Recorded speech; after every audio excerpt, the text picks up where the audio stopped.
नमस्कार, मैं Rakesh Kumar, assistant professor भगवान आदिनाथ कॉलेज ललितपुर से। कल तक हम लोगों ने जाना था, इसमें बीएड की क्लास चल रही थी।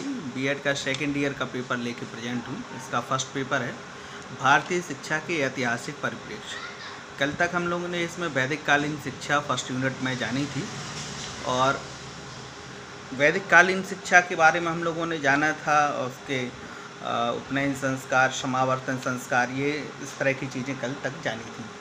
आज हम लोग इसको जानेंगे कि वैदिक कालीन शिक्षा के उद्देश्य क्या थे, क्या उद्देश्य था इस शिक्षा का।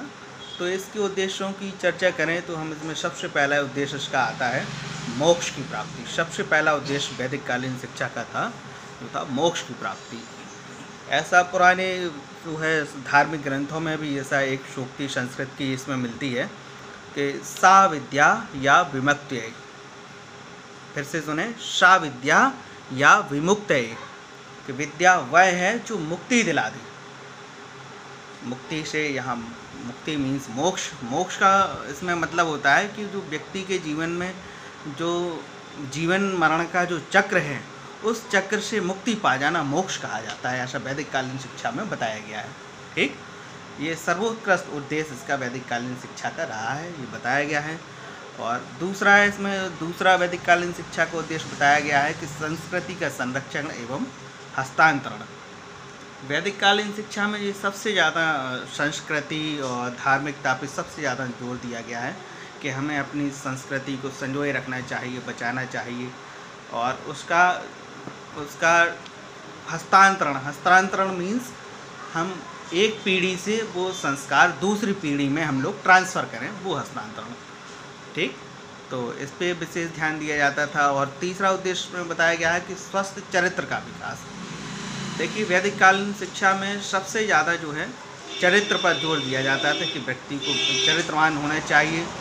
और जब तक उसका शिक्षा चलती थी उस पर जो है सबसे ज़्यादा ब्रह्मचर्य पे जोर दिया जाता था। व्यक्ति को ब्रह्मचर्य का पालन करना अनिवार्य होता था।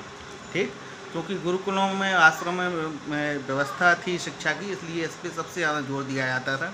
और आज भी ये चीज़ें प्रासंगिक हैं। कहा जाता है कि अगर हमारे यहाँ एक कहावत है कि भाई अगर धन गया तो समझो कुछ नहीं गया, और कहा जाता है कि स्वास्थ्य गया तो समझो कुछ गया, और लेकिन अगर चरित्र चला गया तो समझो सब चला गया।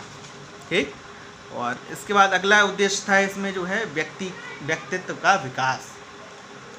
इसमें व्यक्ति को जो है उसके व्यक्तित्व के विकास के लिए आध्यात्म और उसका कॉन्फिडेंस बढ़े, आत्मविश्वास बढ़े, इस तरह की चीज़ें उसमें कराई जाती थी। उसमें नैतिक शिक्षा के सामाजिकता, नेतृत्व, आत्मानुभूति, सहनशीलता, परोपकार, ये सारी चीज़ें जो है इसमें पिछले उसमें हम लोगों ने चर्चा की थी। परा अपरा दो तरह की विद्याएं चलती थी। ये अपरा विद्या के अंतर्गत ये जो है व्यक्तित्व का विकास संबंधी शिक्षा इसमें दी जाती थी। ठीक, तीसरा इसमें उद्देश्य बताया गया है वैदिक कालीन शिक्षा का आपका शारीरिक विकास।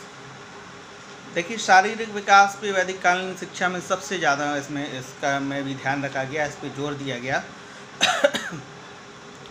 इसके लिए गुरुजी के आश्रम में जो बालक होते थे उनको सुबह से प्राणायाम, सूर्य नमस्कार, आसन, इस तरह की चीज़ें ये सिखाई जाती थी, जिससे बालकों का स्वास्थ्य अच्छा रहता था, शारीरिक सौष्ठव अच्छा रहता था, बालक जो है बलिष्ठ होते थे और बाकी चीज़ें इसमें सीखते थे। ठीक, और इसके और उद्देश्यों की चर्चा करें तो इसमें अगला पॉइंट आता है इसमें जीविकोपार्जन के लिए तैयार करना। अगला उद्देश्य आता है जीविकोपार्जन के लिए तैयार करना। ठीक, तो इसमें जब इनकी शिक्षा समाप्त हो जाती थी, उपनयन संस्कार के बाद जो समावर्तन संस्कार हो जाता था, जो समावर्तन संस्कार पिछली क्लास में हम लोगों ने जाना था कि जो आज के समय में यूनिवर्सिटीज़ में जो दीक्षांत समारोह होता है उसी के से मिलता जुलता या वही जो है उस समय समावर्तन संस्कार कहा जाता था। तो समावर्तन संस्कार के बाद फिर बालक को जो है समाज में कैसे रहना है, जीविका कैसे चलानी है, घर परिवार में कैसे रहना चाहिए। तो इसमें जो ब्राह्मण बालक होते थे उनको जो है कर्मकांड, धार्मिक ग्रंथों की और हवन आदि कैसे करना है ये सिखाया जाता था। और जो क्षत्रिय छात्र होते थे उनको बताया जाता था कि भाई जो है आपको घुड़सवारी, तीरंदाजी, युद्ध, मल्ल युद्ध, ये सारी चीज़ें उनको सिखाई जाती थी। और जो वैश्य बालक होते थे उनको जो है व्यापार और कृषि, इस तरह की चीज़ें इनको वैश्य बालकों को भी सिखाई जाती थी, जिससे उनका जो है आने वाला जीवन अच्छा चले। इस तरह की ये वैदिक कालीन शिक्षा के उद्देश्य रहे जिनको हम लोगों ने आज चर्चा की, जाना। और लेकिन इसमें वैदिक कालीन शिक्षा का जो सबसे सर्वोत्कृष्ट उद्देश्य जो है रहा है, वह सबसे पहला वाला उद्देश्य ही रहा है कि साविद्या या विमुक्त मोक्ष की प्राप्ति सर्वोत्कृष्ट उद्देश्य वैदिक कालीन शिक्षा का रहा है। तो आज का हम लोगों ने जो है इसका वैदिक कालीन शिक्षा के उद्देश्य जाना। अगली क्लास में हम लोग इसकी आगे पढ़ेंगे और आज के लिए इतना ही। नमस्कार, धन्यवाद।